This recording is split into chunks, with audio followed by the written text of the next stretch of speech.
Madame, mademoiselle, monsieur, bien le bonsoir à toutes et à tous. Quel plaisir et bonheur de vous retrouver comme chaque dimanche soir sur Canal Algérie pour un nouveau numéro de l'émission Canal Foot consacré ce soir. Bien sûr, on va revenir longuement sur l'équipe nationale, les deux matchs amicaux face à la Tanzanie, mais également le match de mardi face à l'Iran. Les Verts se sont envolés ce matin direction Grasse en Autriche pour prendre part à cette deuxième confrontation amicale face à l'équipe d'Iran. Et puis nous parlerons également du tirage au sort de la Ligue des champions d'Afrique et de la Confédération africaine de football. On connaît les adversaires du Mouloudia d'Alger et de l'Entente de Sétif en Ligue des champions africaine, mais également les deux prochains adversaires du Shabab Riyadi de Belouizdad et de l'USMA d'Alger en Coupe de la CAF. Et puis bien sûr, on reviendra sur le tirage au sort de la Coupe d'Algérie puisqu'on connaît les équipes qui vont animer ces demi-finales de Dame Coupe saison 2017-2018. Et pour l'occasion, j'ai le plaisir de retrouver ce soir mes consultants, mes collègues, à commencer sur ma droite, Padouassi Labatiche ce soir puisqu'elle est en déplacement pour le Tour d'Algérie cycliste. Touzi Djilali, bonsoir. Bonsoir Hakim, bonsoir à nos fidèles téléspectateurs et bonsoir à toute l'équipe. Et on a du plaisir également à retrouver un revenant, Ahmed Laribi, le libéraux de l'émission. Bonsoir. Bonsoir Hakim, sincèrement vous m'avez énormément manqué et là me voilà, de retour en super forme. Et il compte sur vous, notre ami Hawchin aussi, il est là, il compte sur vous pour bien défendre ses couleurs. Hawchin, bien le bonsour. Oui, bonsoir Hakim, bien évidemment content d'avoir récupéré, il était sous l'effet d'une suspension, paraît-il, on ne l'a pas su, mais là il est frais, émoulu, il a bien rodé ses godios et il était blessé, charbon, il était blessé, donc il était en convalescence, voilà, sur blessure. On accepte. Nous avons ce soir le plaisir d'accueillir un jeune joueur de la GS Kabylie, fraîchement qualifié en demi-finale de Coupe d'Algérie. C'était hier au stade du 5 juillet face à l'USM Blida. On a le plaisir d'accueillir avec nous ce soir Lies Ben Youssef, joueur de la GS Kabylie, jeune joueur qui a fait parler de lui hier avec cette ouverture du score qui a permis peut-être à la GS Kabylie d'aller de l'avant. Marhaba avec Mahna fait l'émission, Massa al-Khair et bienvenue. Massa al-Khair, ça fait plaisir d'être parmi vous aujourd'hui sur l'émission. Inch'Allah, nous avons une belle émission ensemble. Alors pour ceux qui ne vous connaissent pas, je connais Lies Ben Youssef. Pour ceux qui ne vous connaissent pas, votre carrière, comment ça s'est passé pour vous? Comment vous êtes déjà retrouvé à la GS Kabylie? Bon, c'est Ben Youssef Lies, j'ai 22 ans. بديت البالون ديجا ملي كنت صغير. Ça a été un rêve باش نلحق la GS Kabylie. الحمد لله avec le travail, surtout mon père qui m'a beaucoup aidé. Aujourd'hui, je suis là, je suis à la GSK وإنشاءالله نفرحوا هذا العام ندو التيتر إن شاء الله de Coupe d'Algérie إن شاء الله. Vous êtes passé par quel club? L'USMA, pareil, l'USMA d'Alger. J'ai joué à l'USMA كي كنت صغير, بنجامين في تيق سرايين في mon quartier ولعبت 10 ans في Paradou. Après, j'ai signé à la GSK. Bonne formation au Paradou avec la bonne formation. Très belle formation. Hawchin, vous avez l'honneur de nous ramener avec vous ce petit jeune, donc Lies, que vous connaissez. Oui, beaucoup de plaisir en tous les cas de recevoir l'un des plus beaux fleurons du football algérien. Moi je le dis ce soir, très éduqué, c'est très important pour un footballeur professionnel. Je voulais juste dire que Lies a 22 ans, il a fêté son 22e printemps exactement le 2 mars dernier. Joyeux anniversaire. Voilà, on a pioché un peu. Et je voulais aussi rappeler que son premier entraîneur, c'est mon père. C'est son père, voilà. C'est important. C'est monsieur Ben Et Youssef. il vient de ce qu'on appelle dans la Wilaya. Vous savez que la Wilaya Tizi Ouzou a 67 communes. Et la 68e, vous savez laquelle? C'est Tiqsraïn, où il y a beaucoup de supporters à la GSK. Ça, c'est vrai. Voilà. Oui. En tous les cas, et puis ensuite, vous avez la chance de faire l'école du Paradou. Bien sûr, ça fait un grand plaisir. Comment ça s'est passé? Ça a été bien passé avec l'entraîneur Limat Guillou. On a bien travaillé avec lui. On a fait la même formation que la formation de Mimosa, les Dalhaya Touré, Kolo Touré. Jean-Marc Guillou. Jean-Marc Guillou, oui. C'est la même formation. Ancien international d'OGC Nice. Donc c'était avec pratiquement les premières promotions à les écoles Tal Paradou. Dites-moi, en 2007 à peu près. Non, en 2007, quand Paradou, pas avec l'école. La fin 2008, l'académie. D'accord. C'est vrai que Jean-Marc Guillou avait conclu un partenariat à l'époque, d'abord, comme l'a dit Lies, avec l'AS Mimosa d'Abidjan, le futur adversaire du CR Belouizdad, un grand club. Voilà. faire attention. Et c'était parrainé aussi par l'AS Monaco à l'époque. Donc c'est comme ça que Jean-Marc Guyot donc, a lancé son grand chantier africain. Messieurs, très rapidement, pour démarrer, donc bien sûr notre rubrique incontournable, un jeune, pétri de qualité, vous avez eu l'occasion de voir le match, vous avez l'occasion de connaître ce jeune joueur, donc Ilyes Ben Youssef, un petit mot rapidement. Oui, comme on dit en football, le malheur des uns fait le bonheur des autres. Je pense qu'hier, il n'était pas titulaire dans l'équipe type de la JSK. Je pense qu'il y a eu un problème, ils l'ont repêché par la suite. Il a fait sensation pendant le match et je lui souhaite beaucoup de continuité, beaucoup de réussite dans sa carrière. Parce que c'est un jeune plein de talent. Ça méritait en tous les cas pour que notre émission soit croustillante ce soir, ça méritait d'être rappelé. Vous savez ce qui s'est passé hier finalement? Que Gerrard était titularisé au départ. Vous ne voyez pas que les dirigeants de Blida voulaient faire des réserves dans la mesure où Gerrard était suspendu, devait être suspendu. Et là, bien évidemment, l'arbitre a imploré. Vous savez que c'est maintenant la nouvelle réglementation. Il faut informer l'arbitre qui devait transcrire sur la feuille de match. Et là, les GS Kabylie n'en revenaient pas. Ils ont été obligés de le retirer. Et ça, ça incombe à la responsabilité du secrétaire du club qui doit avoir des fichiers sur tous ces joueurs. Ça n'a pas été fait, malheureusement. Et comme on dit, le malheur des uns fait le bonheur des autres. C'est comme ça que... Ils auraient pu perdre le match. Ilyes Ben Youssef, bien évidemment. Voilà. Mais c'est avec la réglementation. C'est pas comme autrefois, on pouvait faire des réserves après le match, etc. Maintenant, on va voir l'arbitre pour donc déclarer des réserves. Et bien évidemment... Avant l'entame de la rencontre. La partie adverse, le club adverse, a le droit de le retirer. Il l'a retiré. Ça fait le bonheur de Ilyes qui a su saisir sa chance, sa revanche sportive pour faire un grand match. Ahmed. Oui, rapidement, hier, vous avez participé à la qualification de votre équipe contre les Saint-Médard en quart de finale. Vous avez marqué un très beau but. Et aujourd'hui, on vient de voir le tirage au sort. Vous allez tomber contre aussi un ténor, un grand, le Moudi. On va en parler. Un mot sur cette demi-finale. Un mot. Bon, le match, ça va jouer sur le terrain, c'est 90 minutes. On ne dit pas. Pour l'instant, on ne dit pas contre qui. On ne dit rien du tout. On va laisser la surprise. On ne dit pas contre qui. Continuez votre idée sur le match, mais on ne dit pas contre qui. Allez-y. Bon, Inch'Allah, c'est lui qui va être notre adversaire. On va jouer le plus normal du monde. C'est un match de 90 minutes et le meilleur qui gagne. Et je peux vous dire que ça va être chaud. Allez, on en parle dans quelques instants. On va démarrer avec la rubrique incontournable de l'émission. C'est bien sûr Allez les Verts. Et vous le savez, on va longuement parler de l'équipe nationale d'Algérie et des sélectionneurs de l'équipe nationale, à savoir Rabah Madjer. On revient juste après le jingle.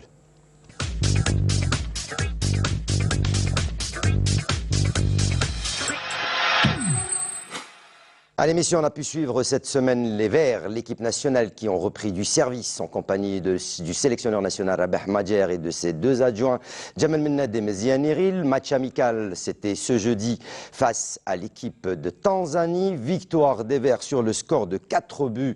Ça s'est passé au stade du 5 juillet. Messieurs, on avait critiqué un petit peu durant toute la semaine la liste des 24 joueurs convoqués par le sélectionneur national Rabah Madjer, qui reste seul maître à bord, il faut le rappeler, il faut encore une fois insister et le rappeler. C'est lui qui choisit, c'est lui qui sélectionne les joueurs, c'est lui qui prend les décisions. Et donc, match face à la Tanzanie. On va voir des images. L'Algérie, pour certains, n'a pas séduit, mais le score était là. Et le plus important, c'était de remettre un peu tout le monde dans le bain. Je commence par vous, Touzi Dilali. Oui, Hakim, on en a déjà parlé la semaine passée. Bon, il y avait beaucoup de spéculations concernant la liste des sélectionnés. Aujourd'hui, il y a beaucoup de spéculations aussi sur la stratégie qui a été mise en place par le sélectionneur national. Je pense que le sélectionneur national est conscient, il fait son travail convenablement et c'est lui le maître à bord, comme vous le dites. Moi, je pense qu'il a mis en application cette stratégie. Il a mis deux variantes en application. Il a mis, c'était la première variante, c'était un 3-4-3. Et la deuxième variante, en possession du ballon. Et la deuxième variante, c'était un 4-5-1. Je pense que ces deux stratégies peuvent être bénéfiques pour l'équipe nationale parce que c'est des stratégies qui ont des avantages, ils ont des inconvénients. Si vous voulez qu'on parle des avantages de cette stratégie... On va en parler, on va en parler, mais juste avant, si vous le permettez, on va aller d'abord écouter le sélectionneur national Rabah Madjer. C'était juste avant la rencontre face à la Tanzanie. C'était le début du stage de la sélection nationale au centre technique national sur les choix du sélectionneur national concernant cette liste des 24 joueurs et bien sûr les joueurs convoqués en équipe nationale. On écoute Rabah Madjer. عندنا محرز وابراهيمي خليتهم يدربوا بجنب لانهم عندهم ديبتي بيبان في المسكولار ماشي حاجه ان شاء الله كبيره. حتى ايضا اللاعب سليماني كما تعرفوا كان فتره طويله وهو مصاب، خليته مع فريق مع اللاعبين بور لومبيونس بور بوكو تشوز، وايضا باش يرجع بكل امكانيات تاعو البدنيه والتقنيه. جبت ثلاث الحراس المرمى شوشي، بالنسبه لينا احنا شوشي يبقى دائما من احسن حراس في افريقيا. صالحي عنده كل امكانيات من احسن حراس في الجزائر، وايضا الحارس موسوي، الحارس الصاعد الشاب اللي نتمنى له ان شاء الله مستقبل كبير في المنتخب الوطني الجزائري ويقوم بعمل كبير جدا مع فريقه بارادو. ايضا مثلا من جهه اليمنى عندنا في الرواق الايمن عندنا اللاعب ملالي، وعندنا ايضا اللاعب فرحات. من الجهه اليسرى ايضا عندنا بن موسى، وعندنا ايضا اللاعب السوداني اللي كان فتره طويله غائب على المنتخب الوطني الجزائري، ولكن رجع وله كل بامكانيات تاعو ان شاء الله. في الوسط الدفاع عندنا كل لاعب عنده لا دوبليو تاعو، عندنا مثلا اللاعب مندي، عندنا اللاعب شفاي، عندنا اللاعب مجاني، عندنا اللاعب نعماني، عندنا اللاعب بن سبعين، وعندنا اللاعب بن كلام. في الوسط الارتكاز عندنا اللاعب بن طالب، وعندنا اللاعب بن ناصر. من الجهه اليمنى ايضا من جنب عندنا اللاعب بوخنشوش، وعندنا اللاعب طيدار. في الهجوم ابراهيمي هني، عندنا ايضا فرحات محرز مع بالخير. وفي الهجوم عندنا الحمد لله عبيد من احسن هدافين في الدوري الجزائري، وعندنا بونجاح هداف في الدوري القطري، وايضا سليماني ان شاء الله لو يكون بكل امكانيات تاعو البدنيه والتقنيه ايضا.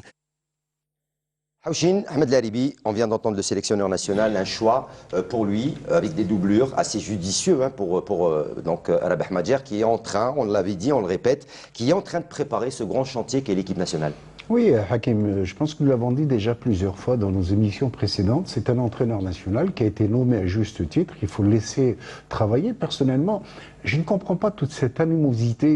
La preuve, un match plein d'enseignements que ce match Algérie-Tanzanie. En premier match, en première mi-temps, nos joueurs étaient crispés. Pourquoi? Parce qu'il y avait une certaine hostilité personnellement, que je ne comprends pas. Vous savez, Madjer, c'est au 5 juillet qu'on appelle le Mahkama quand même. Qu'on veut appeler pompeusement le tribunal. Où est-ce le tribunal? On peut l'appeler le temple, on peut l'appeler le jardin. Écoutez, l'équipe de France, dans son jardin préféré, le Stade de France, a perdu contre la Colombie 3-2. Mais c'est pas pour ça qu'on a envoyé à l'échafaud l'entraîneur national Didier Deschamps. Pourtant, il y a beaucoup de gens qui l'aiment et d'autres qui ne l'aiment pas, serait-ce que pour prendre l'affaire Benzema. Donc sur ce plan-là, moi je pense qu'on a assisté, il faut qu'ils se sont libérés, malgré toute la cascade de joueurs absents.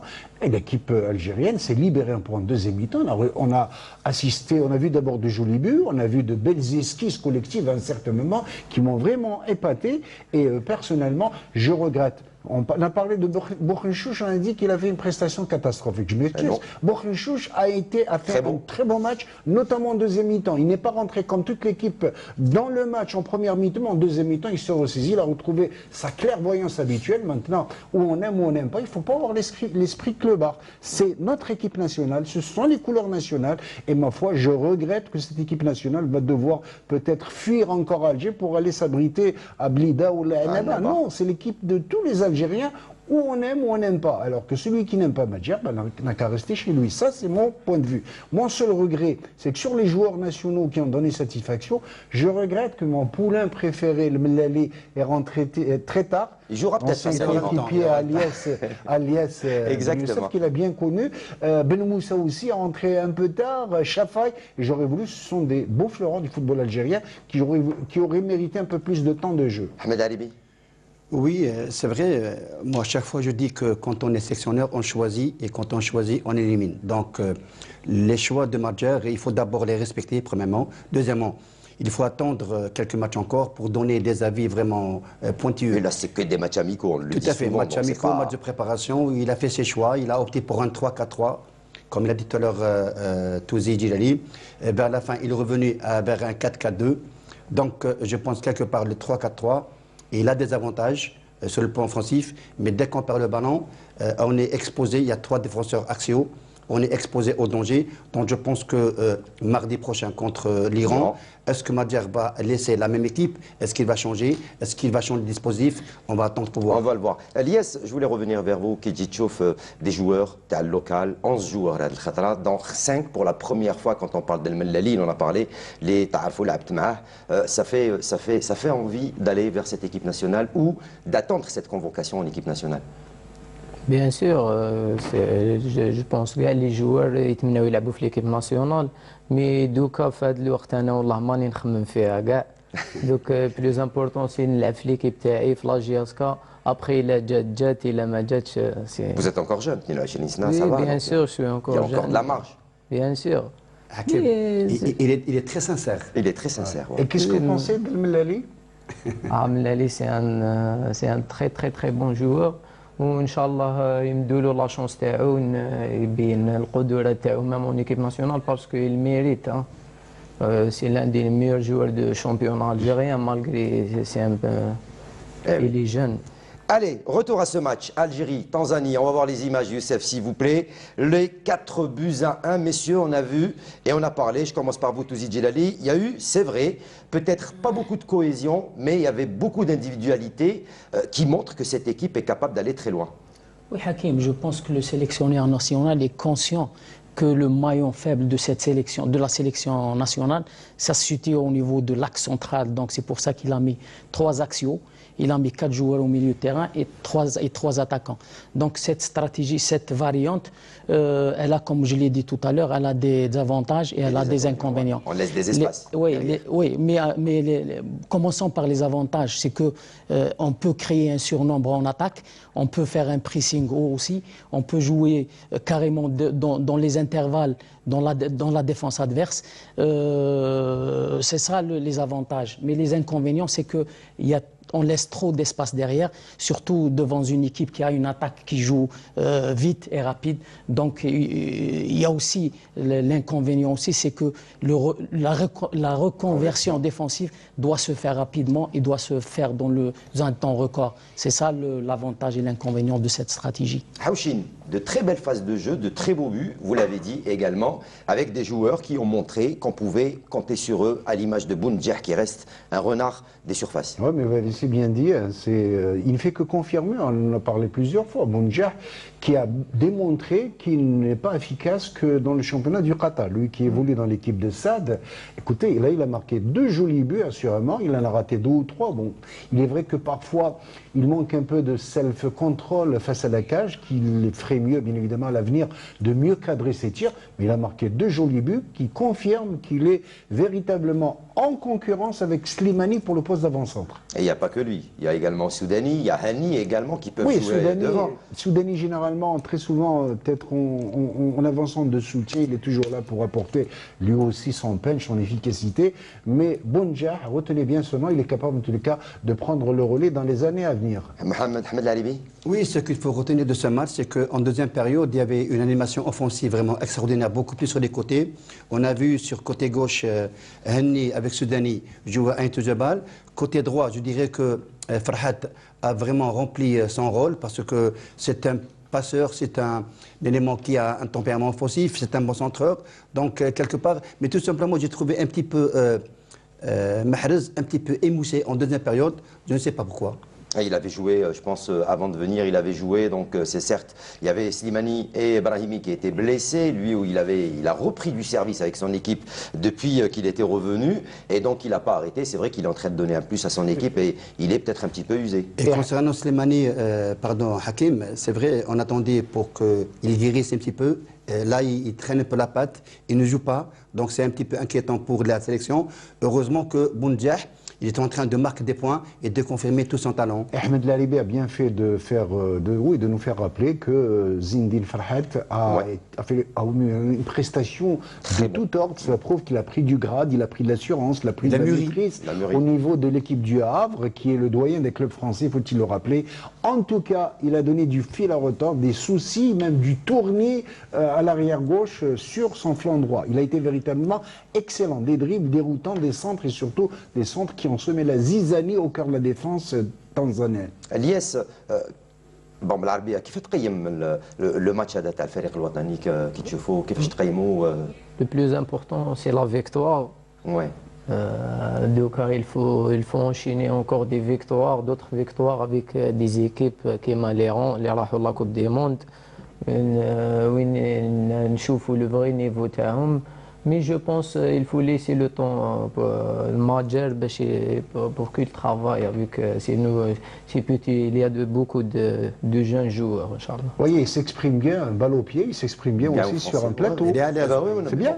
Bon, moi j'ai dit que j'allais le mettre à l'aise. Bon, c'est vrai que je parle très rapidement des fois en français, donc c'est vrai que des fois on n'arrive pas à bien comprendre. Il est allé sur quel niveau en études, Lies? Terminal. En La terminale. terminale, bah, on est tous pareils. bien. On est tous pareils. Touzi, vous voulez rajouter un truc sur l'équipe nationale avant d'aller écouter les sonores, alors qu'on est en train de revoir encore ce deuxième but de Bounedjah qui a pris à revers toute la défense donc tanzanienne pour planter ce quatrième but de l'équipe nationale, même si il y a eu quand même quelques sifflets de la part des supporters, mais bon, ils sont restés sereins les joueurs. Le quatrième but de Bounedjah, il l'a marqué avec un certain acharnement. Voilà, donc c'est pour ça que je le disais, il y avait de très Vous belles avez vu ce individualités. crochet du gauche, intérieur-extérieur pour la placer. Ouais. Il a plaqué, il a fait asseoir le défenseur. Mais j'ai surtout vu qu'il y avait un surnombre de joueurs algériens chef-d'œuvre, derrière lui. sincèrement. Il y avait Soudani sur le côté, Mahrous de l'autre, Hani qui était derrière. Ils étaient pratiquement à 4 sur cette attaque et sur ce dernier. Il a été égoïste mais efficace. On appelle ça du culot. De culot. Il a du culot. Touzi, vous voulez rajouter un truc? Oui, juste une petite parenthèse. Je parle des deux joueurs de couloir, que ce soit Farhat ou Soudani. Bon, pour Farhat, du côté droit, il a l'habitude de jouer, même lorsqu'il était à l'USMA d'Alger, il jouait carrément en arrière droit. Donc il a cette capacité. Du côté gauche, du côté de Soudani, peut-être c'est un attaquant typique, donc c'est un attaquant qui Et marque il faut beaucoup rappeler de buts. qu'il revient de blessure Soudani Oui, également. et aussi peut-être il est un petit peu amoindri sur le plan défensif. C'est ça qui a eu un petit Une déséquilibre. petite précision, merci de m'avoir tendu la perche, parce que Soudani, nous, on le préfère beaucoup plus sur le plan offensif. Alors quand on joue en 3-4-3, j'ai remarqué que contre la Tanzanie, il a trop défendu. Et lui, il a perdu énormément d'énergie. Alors que Soudani est bon quand il est sur le plan offensif. Ouais. Allez, Peut-être les avec réactions. Roulem, le problème sera Réglé. résolu. Il va être trouvé. Ouais. C'est vrai que là, Ouais. le schéma tactique n'est pas habituel. 3-4-3 avec lequel a joué Rabah Madjer n'est pas habitué. On n'est pas habitué à jouer avec ce schéma tactique. Mais il a dit qu'il a testé des variantes. Vous l'avez dit vous aussi. Dans cette stratégie, il faut chercher le profil de joueur qu'on veut faire jouer. Voilà, exactement. Allez, les sonores de fin de match, les réactions des joueurs. On va écouter 2 joueurs de la sélection algérienne et on revient juste après. الحمد لله فرحنا الجمهور اللي كان حاضر اليوم. هذه مباراة ودية قاعدين نحضروا بها ان شاء الله كأس افريقيا. ان شاء الله عندنا فريق قوي وعندنا بون ايكيب. علاش لا ان شاء الله في المستقبل نديروا حاجة بهذه الايكيب ايكيب جان. ان شاء الله يعطونا الوقت نزيدوا نخدموا فيه ويعطوا المدرب ان شاء الله وقت. ومازال الخدمة لقدام وان شاء الله نزيدوا نفرحوا الجمهور تاعنا ان شاء الله. بون واش راح نقول لك، هذه اول مباراة لي مع المنتخب الوطني الاول. الحمد لله فات على خير وين ربحنا 4-1. الاداء كان لاباس به، سورتو احنا لاعبين محليين وين ان شاء الله نكونوا رضى علينا الشعب، وان شاء الله يكون رضى علينا المدرب، باسكو هذه هي سي ليسونسيال. وان شاء الله مازالوا لي ماتش الجاي ان شاء الله نزيدوا نكسبوا الثقه الكبيره تاع الجمهور وتاع المدرب ان شاء الله. Allez, voilà, donc c'était Bounedjah et Bouchenchouch en réaction sur ce match face à la Tanzanie. On rappelle qu'il y a encore un match qui se jouera ce mardi. Ça se passera du côté de l'Autriche et de Grasse. L'Algérie affrontera l'Iran. L'Iran qui avait perdu sur le score d'1-0 dans son match amical face à la Tunisie. Ça sera encore un sparring partner très important puisque c'est un mondialiste. L'Iran, ça reste quand même une équipe assez intéressante du côté de l'Asie. Oui, tout en rappelant que l'Iran a été battu cette semaine par la Tunisie. Un match amical, voilà. 1-0, mais vous savez, un match amical, ça reste un match amical. Et là, comme l'a dit Ahmed tout à l'heure, ça va être un sérieux test, en tous les cas, pour les nôtres. Il ne faut pas oublier que les nôtres sont vraiment handicapés par plusieurs absences. Ils le seront encore davantage, puisque Ben Nasser a été rappelé par son club Empoli. 3 joueurs qui ont été libérés par le sélectionneur national. Oui, d'accord, il y a 2 joueurs blessés, mais surtout Empoli a été rappelé par son club. Ben Nasser a été rappelé par son club. Ils ont un match important. Je ne discute pas le choix de Madjer qui a voulu faire plaisir au club italien. En tous les cas, ça va être difficile et c'est là qu'on va véritablement voir. Sauf que je me demande pourquoi l'entraîneur national n'a pas fait tourner un maximum d'effectifs. Par exemple, les gardiens de but pour le match contre la Tanzanie. Pourquoi a-t-il convoqué Belkhalem pour chauffer le banc, etc., etc. Donc, ça, des questions, bien évidemment. Il appartient aux sélections nationales de donner la chance à tout le monde. Allez, on va continuer, on va avancer. Une bonne initiative également, c'était hier avant le départ, donc cette matinée de l'équipe nationale, réception donnée par l'équipe nationale qui avait reçu hier, on va voir quelques images des jeunes écoliers qui sont venus, histoire de prendre quelques photos, quelques cadeaux, quelques autographes. C'est vrai que ces jeunes voient cette équipe nationale, voient ces joueurs professionnels d'un œil assez particulier. Et vous allez entendre, bien sûr, même Madjer, il a été présent, ils sont venus avec leurs parents, ils ont rencontré l'équipe nationale, ils ont reçu des cadeaux, ils ont eu l'occasion donc de côtoyer, de s'approcher des stars de l'équipe nationale, Soudani, Mahrez, Belkhalem, que ce soit les joueurs locaux ou même les professionnels. Et justement, on va écouter les quelques réactions, à savoir avec Safir Taider, Belkhalem, mais également le sélectionneur national qui parle de cette rencontre et de cette petite réception qui a été donnée à leur honneur avec ces jeunes enfants. On écoute et on revient. C'est avant tout un plaisir pour nous aussi, voilà, de pouvoir les rencontrer, ça leur fait plaisir. On a été aussi jeunes gamins et de voir des joueurs de l'équipe nationale, ça fait plaisir. Donc voilà, on est heureux de leur apporter ce bonheur-là et puis en même temps c'est un moment agréable parce que voilà, on vient tous du même endroit, on a souffert. صح قبل ما يكون اللاعبين كنا اطفال كان حلمنا ثاني باش نولوا لاعبين وكل واحد والمكتوب تاعو انا واحد في قرايته واحد في سبورت تاعو وكل واحد في واش عطاه ربي دونك نعطي لهم برك نصيحه ليهم نقول لهم ما طلقوا والو لا في الفوتبول لا في السبور ولا في المسيد باسكو كلشي بالمكاتب. سعداء والله سعداء للقاء الشباب والطلبه هذو جاوا اليوم يشوفونا، هذا راح يشجعنا اكثر واكثر ويعطينا ثقه كبيره جدا، وهذا دليل انا نشوف حتى الشباب يحبوا يجوا يشوفونا، يحبوا يعني يجوا يقولوا لنا ربي يوفقكم ورانا معاكم. هذا الشيء يعني شيء ça n'a pas de prix, ça n'a pas de prix. Voilà, ça n'a pas de prix, ces rencontres, c'est vrai que c'est très important. C'est vrai, hein, quand vous étiez vous jeune, on entendait parler donc des grands, des anciens joueurs de l'équipe nationale et on avait toujours cette envie de les rencontrer. Aujourd'hui, vous avez la possibilité en tant que footballeur de les côtoyer, de les rencontrer. Bien sûr, ça fait plaisir. كي تكون صغير وتشوف les joueurs في التلفزيون تشوفهم قدامك, ça fait un grand plaisir. C'est pour ça les joueurs تاعنا راهم فرحانين parce que je pense حقوا بالك حلم تاع دراري صغار اللي يشوفهم قدامهم.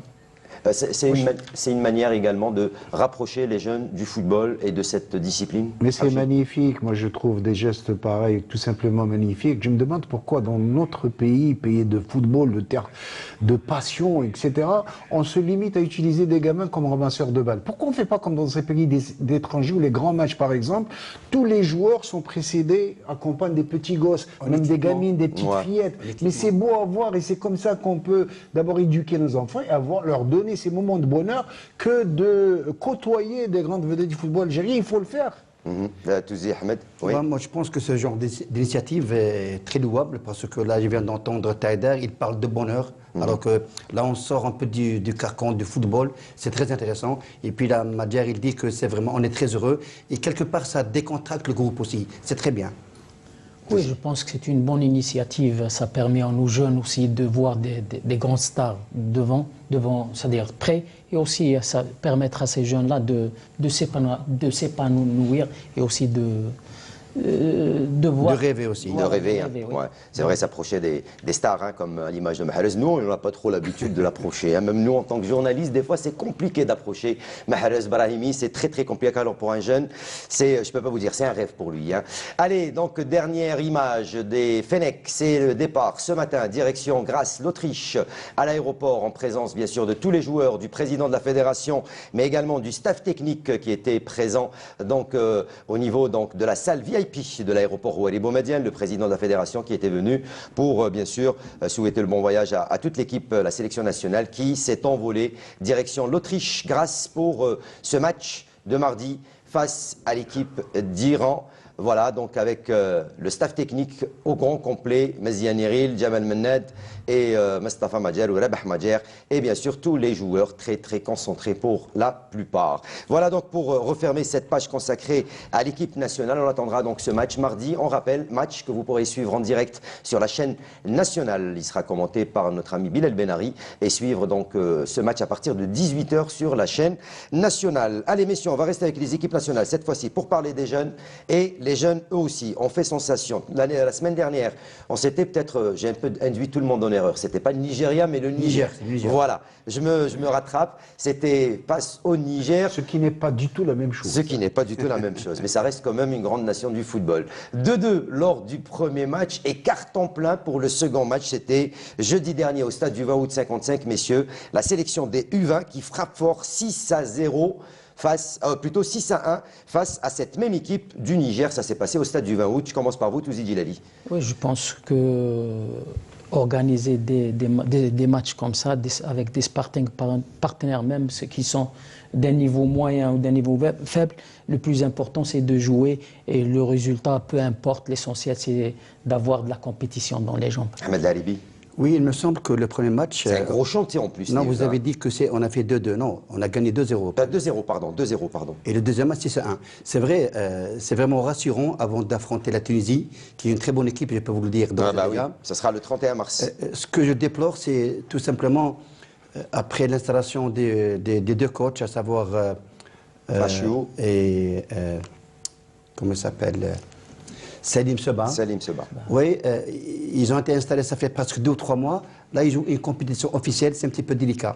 Mais je peux vous dire que si on arrive à passer ce tour, il va y avoir un autre tour contre une grande équipe qui est le Ghana aussi. Ça sera le Ghana, et là, ce ne sera pas une partie de plaisir, puisqu'on rappelle que la Coupe d'Afrique, donc les Verts seront posés donc, au Ghana au mois de mai prochain, ainsi dans le cas d'une qualification, puisqu'ils sont en train de préparer la CAN 2019. Et là, ce n'est pas une partie de plaisir. Pour cette catégorie, on sait qu'il y a de très grandes nations.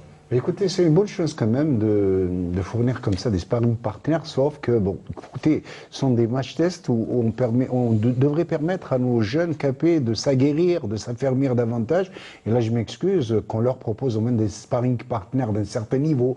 Le Ghana, le Nigeria, nos voisins sénégalais. J'ai rien contre nos voisins nigériens, n'est-ce pas? Voilà. Mais il faut le dire, il ne faut pas que ce soit un match pour un match, mais il faudrait qu'il y ait une dualité, une rivalité qui doit permettre justement à nos capés d'être confrontés à de véritables phases de match, de véritables difficultés pour s'aguerrir et bien évidemment pour améliorer leur niveau. L'IS, des jeunes que vous connaissez hein, également, hein, l'équipe nationale, c'est des jeunes que vous connaissez également. Pour certains. certains joueurs تاع بارادو اللي راهم تما. Par exemple, كيما ادم زورغان. Adam Zorgan, ouais. C'est un très bon joueur. C'est le fils de l'ancien joueur. De l'ancien le fils de Malik Zorgan, Malik. Voilà. qui a été Et un en grand plus, joueur. il a marqué. Donc il y a eu Qui a des été buts. un grand joueur, Voilà. Malik Zorgan. Des buts Oui. de Boussif, Zorgan, Moulay, Louachi qui ont marqué lors de ce match. Ce sont des joueurs que vous connaissez. Donc, Je pense c'est bien de jouer des matchs comme ça pour améliorer leur niveau. Ou je pense ils vont aller au Coupe d'Afrique, je pense. eh ben, Inch'Allah. Inch'Allah. Elias, c'était quoi l'école du Paradou? Est-ce que c'est la joie de vivre, la joie de jouer, la joie de gagner, ou bien c'est la discipline Paradou. Non, c'est la joie. Je pense داخلين كاع فيها كاين لا ديسيبلين في وقتها وكاين وين Vous avez du plaisir à jouer, hein? Bien sûr, c'est de plaisir toujours. C'est pour ça qu'on a pris que les bonnes choses. Hein, donc, quand on passe par une formation, On voilà. aussi sur le côté éducation dans cette école, c'est très important aussi. Oh, il n'y a qu'à voir l'équipe Fagnon du Paradou, ils ont du plaisir, ils se font plaisir comme dans une cour de récréation, ils jouent, ils marquent. Et puis un jour, leur coach, José Maria, il m'a dit, écoutez, moi je ne fais pas de pression sur les gosses, j'ai dit, jouez, faites-vous plaisir. Si on gagne, je vous applaudis, si on perd, la prochaine. Et moi j'ai trouvé ça fabuleux. Allez, réaction également après cette rencontre et ce fameux 6-0 face au Niger. On écoute et on revient. وين دينا مباراة شابة وفرحنا لي زونطرينور، وهذه مباراة تجريبية المباراة تاع تونس، وإن شاء الله نحققوا الكاليفيكاسيون هذا ما كان مع تونس إن شاء الله. نقدر نقول اليوم أداء مقبول مقارنة بالمباراة الأولى. وي باينة وين صححنا الأخطاء في التدريبات اللي فاتوا، والحمد لله راكم شفتوا النتيجة. Allez, voilà, donc c'était au micro de notre collègue Omar Jemaï. Oui, Ahmed Laribi. Pardon, Hakim, il faut tout simplement signaler que ce match va se dérouler le 30 au stade du 20 août. Voilà, donc le 31, pardon, samedi prévu le 31 au stade du 20 août. Et donc la manche retour est prévue le 7 avril à Tunis. On rappelle donc bien sûr que l'équipe des U20 prépare les éliminatoires de la Coupe d'Afrique des Nations, la CAN 2019. Et dans le cas d'une victoire face à l'équipe tunisienne, les Verts devront affronter l'équipe ghanéenne. Voilà donc pour ce qui était de cette partie consacrée à l'équipe nationale. On va rester avec nos clubs, mais surtout nos représentants qui sont une sorte d'autres équipes nationales, puisque ça, cette fois-ci, c'est sur le plan continental. On va parler, messieurs, de la Ligue des Champions et de la Coupe de la Confédération africaine. Tirage au sort de la Ligue des Champions, c'était jeudi, et on connaît, bien sûr, les adversaires du Mouloudia d'Alger et de l'Entente de Sétif, deux clubs qui se retrouvent dans le même groupe. Sétif et le Mouloudia qui sont dans le groupe B, avec le TP Mazembe de la République démocratique du Congo, mais également de l'équipe de Difa Hassaniya El Jadid, l'équipe marocaine. Ça, c'est pour le groupe B. Dans le groupe A, nous avons Al Ahli d'Égypte, les Township Rollers du Botswana, l'équipe du KCCA de l'Ouganda et l'Espérance de Tunis. Voilà, c'est l'Espérance de Tunis. Dans le groupe C, on a l'AS Togo Port de Lomoé, l'équipe togolaise, Mamelodi Sundown de l'Afrique du Sud, le Wydad Athletic Club du Maroc et Horaya AC de la Guinée. Et enfin, dans le groupe D, les Esco United de Zambia, Primero de Augusto d'Angola, l'ES Tunis de Tunisie, l'Espérance ou l'Étoile de Tunis et les Mbaban Swallow de Swaziland. Alors messieurs, pour le Mouloudia d'Alger et l'Entente de Sétif qui sont dans le groupe B en compagnie du TP Mazembe et de l'équipe El Jadid du Maroc, les chances de ces deux clubs mythiques, l'Entente de Sétif qui est détentrice de ce trophée, on le rappelle, en 2014. Touzi Dilali. Moi je pense, Hakim, que c'est un groupe équilibré où il n'y a pas de favoris potentiels.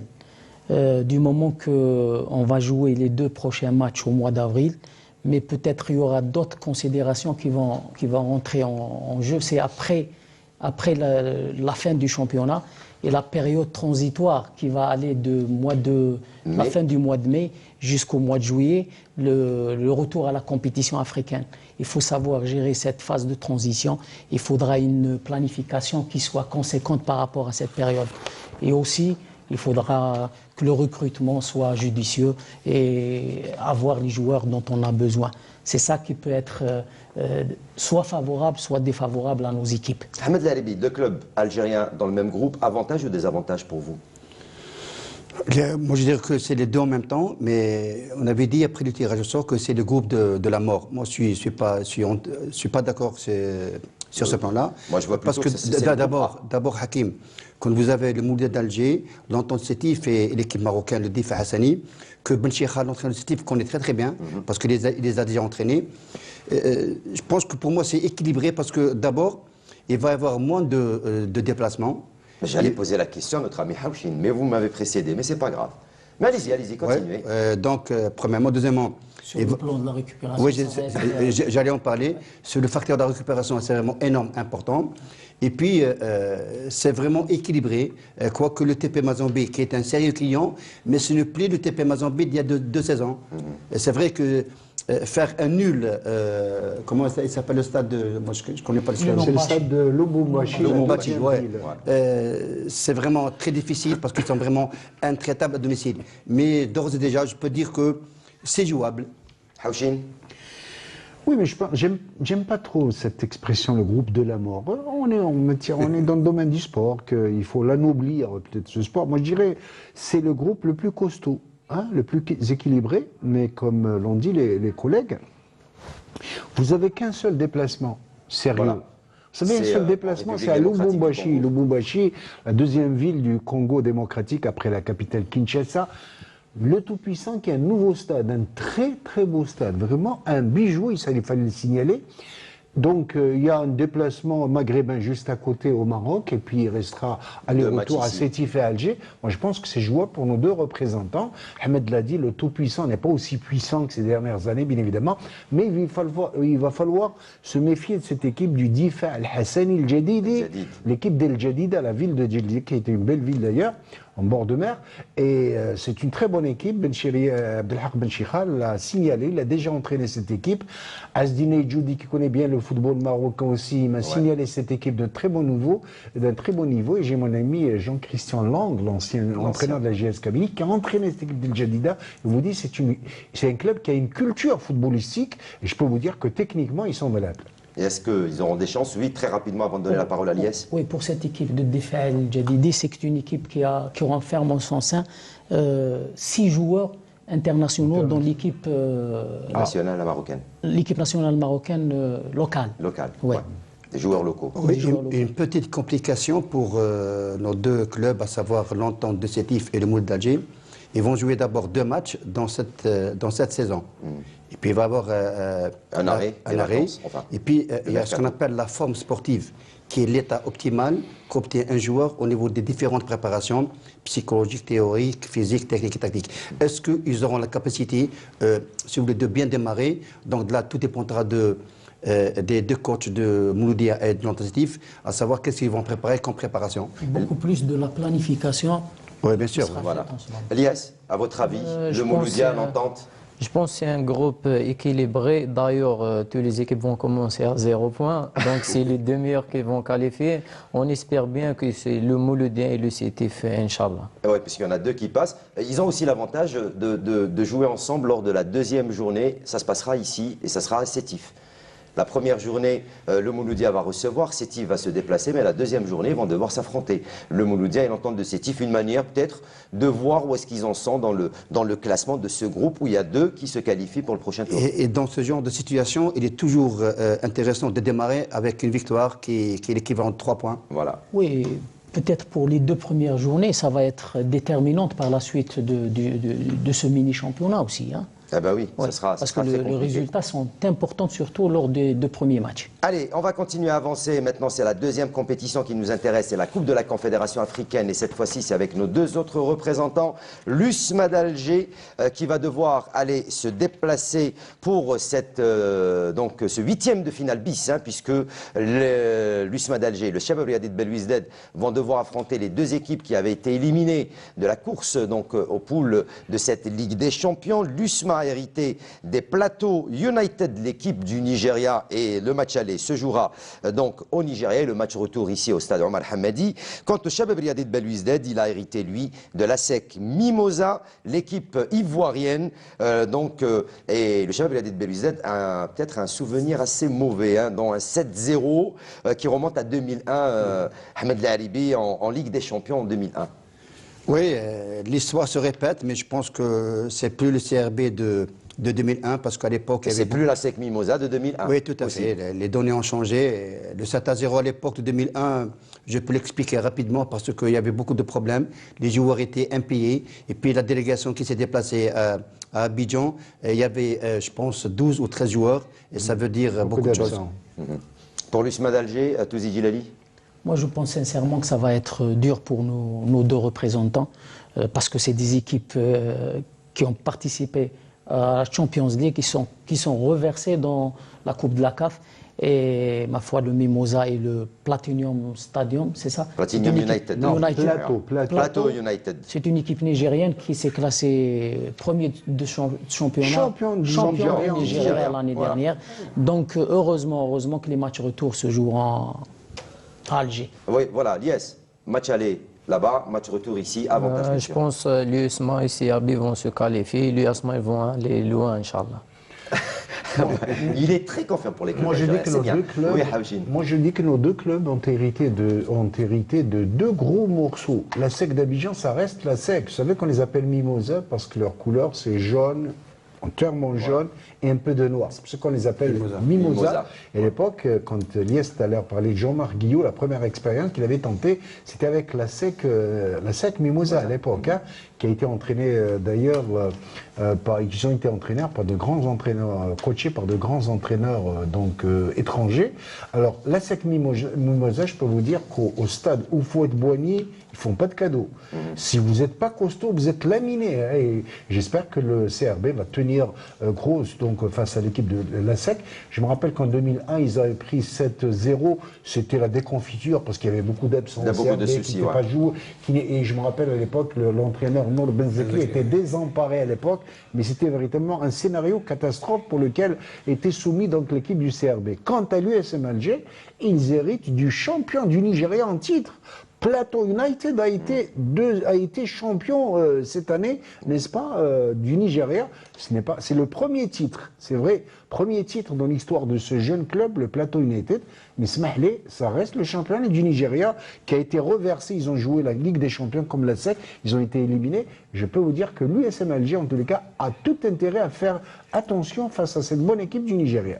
Allez messieurs, on change de compétition, on revient en Algérie avec cette compétition qui nous intéresse tous, un match qui nous a tenu en haleine depuis un peu plus d'un mois, la rencontre entre la GS Kabylie et l'USM Blida pour les quarts de finale de la Coupe d'Algérie a eu lieu, c'était hier au stade du 5 juillet et victoire de la GS Kabylie sur le score de 2-1.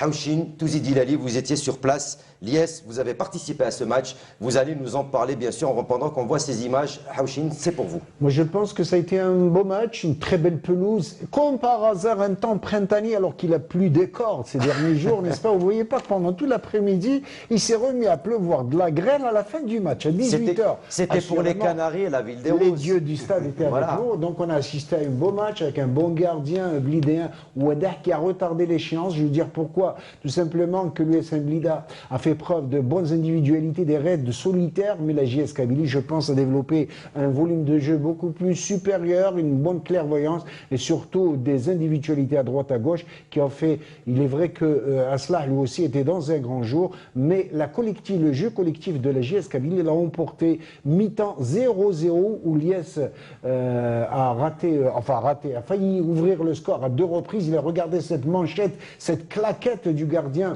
Ouadah, mais la JS Kabylie a su forcer la décision d'abord, deuxième mi-temps. Le but hors jeu.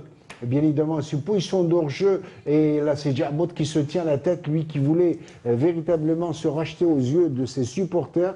Regardez cette reprise, donc, il a fallu donc la deuxième mi-temps, regardez ce Chetty, excellent le défenseur, l'ancien défenseur de l'US Chaouia qui se fait accrocher, le pénalty dans toute sa splendeur, et M. Arab était juste à côté de la faute. Il y avait faute dans la mesure où le bonhomme a pris le risque, le défenseur, je crois, Gattal a pris le risque de se jeter corps et âme. Vous savez que ça passe ou ça casse, malheureusement, il n'a pas pris le ballon, il a pris la cheville du défenseur, et là, la JS Kabylie avec l'opportunité d'ouvrir le score, mais voilà que Hammar va buter sur l'excellent Ouadah, il a d'expérience, il va se détendre pour prendre cette balle, et on pensait que l'USM Blida, regardez, tous ses supporters ont repris confiance, on pensait que l'USM Blida allait profiter justement d'une telle aubaine. Ils ont failli, mais à côté, il y avait un certain Aslah, à 2 reprises en tous les cas, qui a repoussé tous ces assauts. Il fallait attendre la 72e minute de jeu. Regardez ce centre, la défense qui a repoussé plusieurs fois la défense.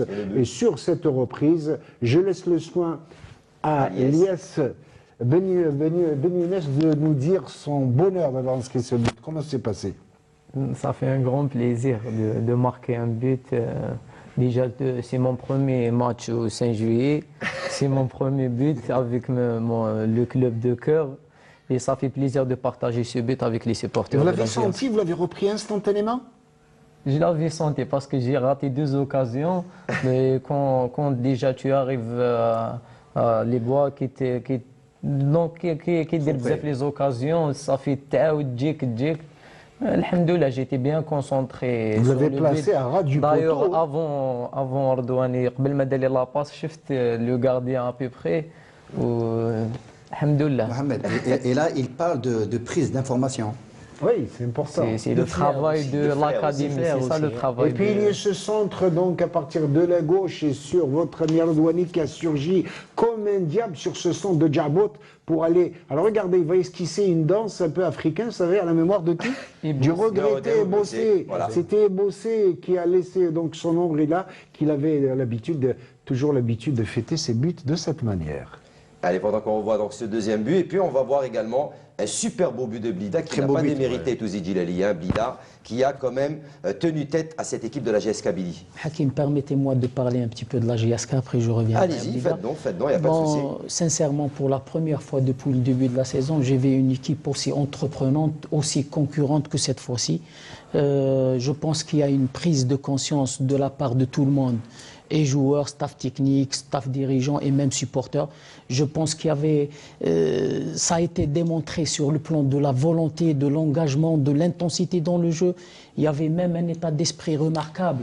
Malgré le ratage de pénalty de Hammar, et les gens se sont mobilisés, ils sont restés concentrés, ils ont félicité le joueur. Donc il y a eu cette deuxième souffle de la GSK. Sur le plan technique, il y avait un volume de jeu très important, il y avait de la qualité dans le jeu, il y avait un rythme élevé. Donc je pense que la GSK revient sûrement, doucement et sûrement, et je pense qu'il faudra compter avec cette équipe. C'est vrai que Blida a réduit le score sur ce beau coup franc de Bilal Habash, qui a joué l'année dernière à la GS Kabylie, ancien joueur de l'USM Blida, Blidéen de Souche, qui est parti à l'ESMO, n'est-ce pas? Mais je pense que l'équipe de l'USM n'a pas été récompensée pour sa débauche d'énergie, mais il faut dire que le buteur attitré, les troisième goléador, Flewi, avec 12 buts, il a été pris dans l'étau, il n'a pas été servi en bon ballon, et avec la blessure de leur meneur de jeu, c'est Amar, on a pensé à Aïssel Beck, qui est un ancien joueur espoir de l'USM Alger, qui n'a pas eu le rendement escompté. Pour Blida, je termine pour Blida. Blida n'a pas démérité, elle n'a pas à rougir de cette défaite, ils ont tout fait.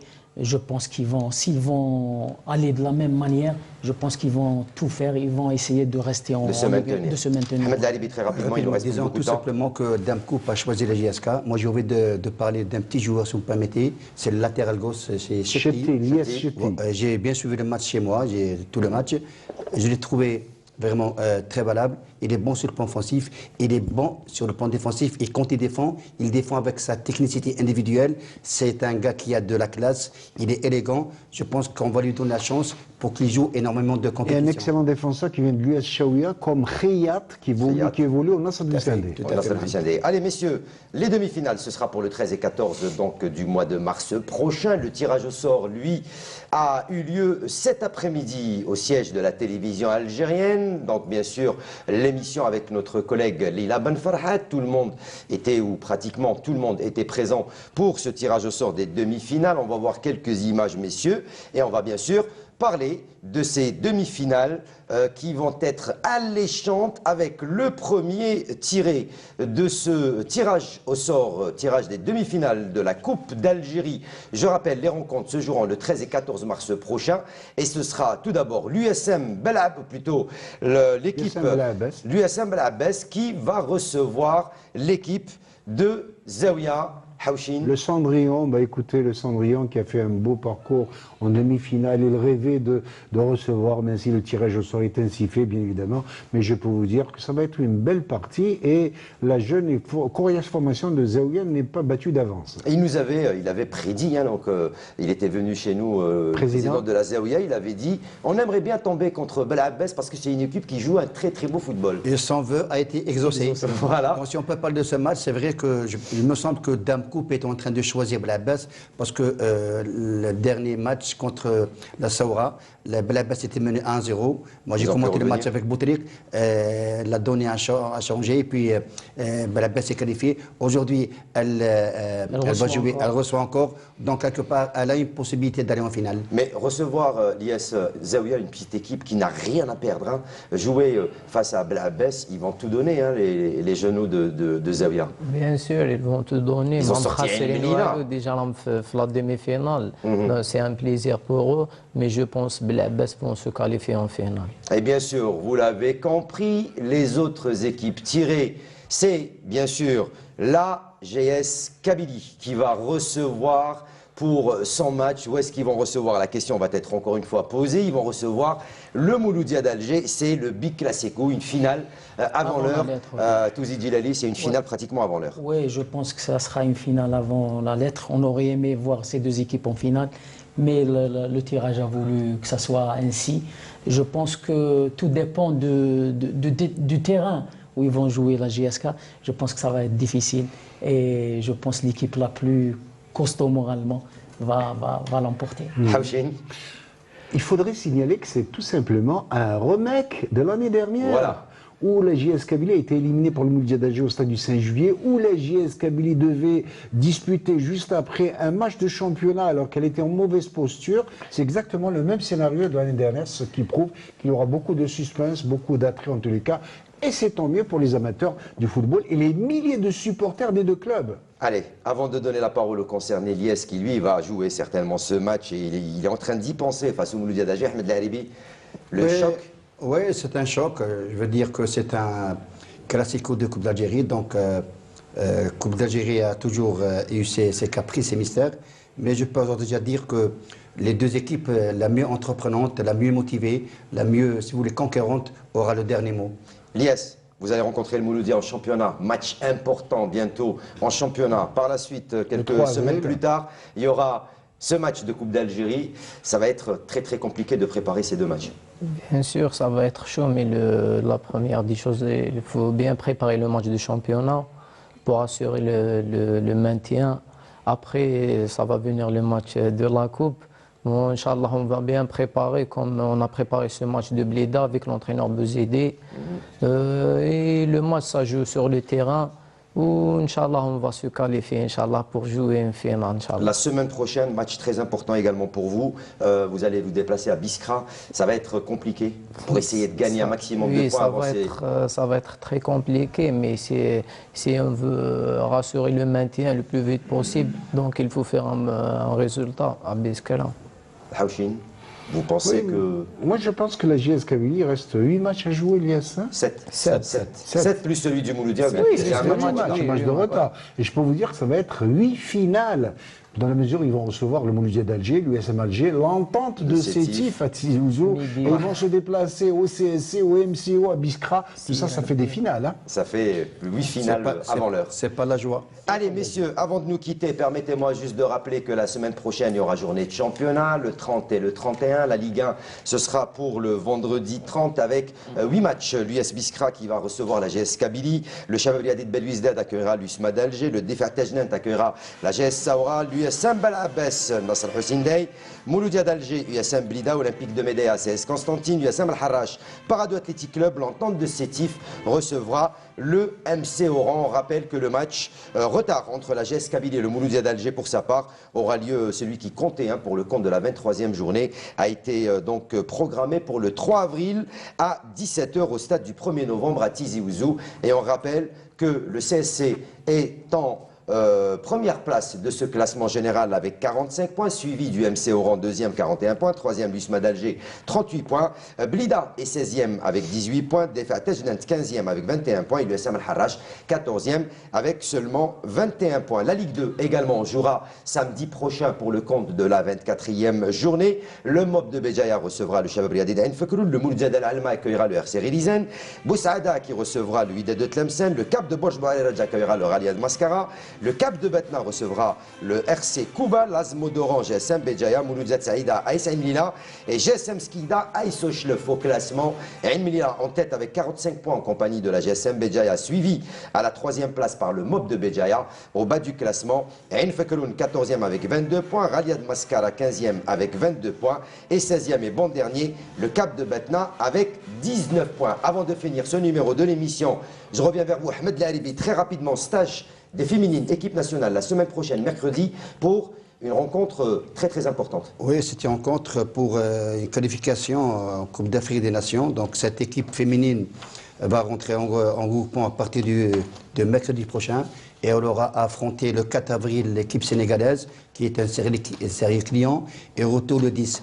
Et j'ai envie d'en profiter pour dire que le FCC, l'équipe de Constantine, entraînée par Madame Fertoul, a eu le championnat d'Algérie. Allez, félicitations aux filles donc, du FC Constantine. Voilà, on arrive, c'est passé très vite, on arrive à la fin de ce numéro de l'émission. Je vais vous donner la parole à la fin, Lies. Touzi Djilali, merci. Merci Hakim, ça s'est vite passé, mais on a passé d'agréables moments ensemble. Il y avait plein d'informations. Oui. Voilà, on se retrouvera dimanche prochain, Inch'Allah. Ahmed Laharibi, merci. Merci à vous et je vais dire un petit mot à l'IS. Une fois que vous aurez assuré le maintien de la JSK, il faut penser à votre carrière pour aller et mieux travailler en équipe nationale. Inch'Allah. Houchine, merci. Ben merci, ça a été très sympa, comme d'habitude, très rapide. On aurait pu papoter des heures et des heures encore, mais enfin, je voulais juste ce soir transmettre mes condoléances à mon ami d'enfance, Smaïl Boubrit de Tizi Ouzou, qui a perdu sa femme très jeune, 63 ans. Elle a été enterrée aujourd'hui, en tous les cas de tout cœur avec lui. Aux familles Boubrit et à la famille Abba, qui est une grande famille de Tizi Ouzou. Sincères condoléances. Lies, on termine avec vous. Qu'est-ce qu'on peut vous souhaiter? Merci. Merci beaucoup pour cette invitation. Ça fait plaisir d'être parmi vous aujourd'hui. وان شاء الله الجمهور يكون استفاد من les informations كاع اللي c'est sûr, merci. Je passe le salut à toute ma famille et à la famille de la JSK. Merci et on vous remercie encore une fois d'avoir répondu présent. Bien sûr. Il le rappelle alors, Houchine. Merci également à vous, chers amis téléspectateurs, de nous avoir prêté attention, de nous avoir reçus chez vous. Merci à toute l'équipe technique de la Régie 2 d'avoir veillé à la retransmission de ce numéro de l'émission Canal Foot. À leur tête, la réalisatrice Amel Benbatouche, le script Youssef et bien sûr Rachid dans la régie et toute l'équipe technique encore une fois de la Régie 2. Merci à vous. Ciao, bonsoir. Prochain rendez-vous sport ce lundi avec Mokhtar Hamani, 52 chronos jusque-là. Bye.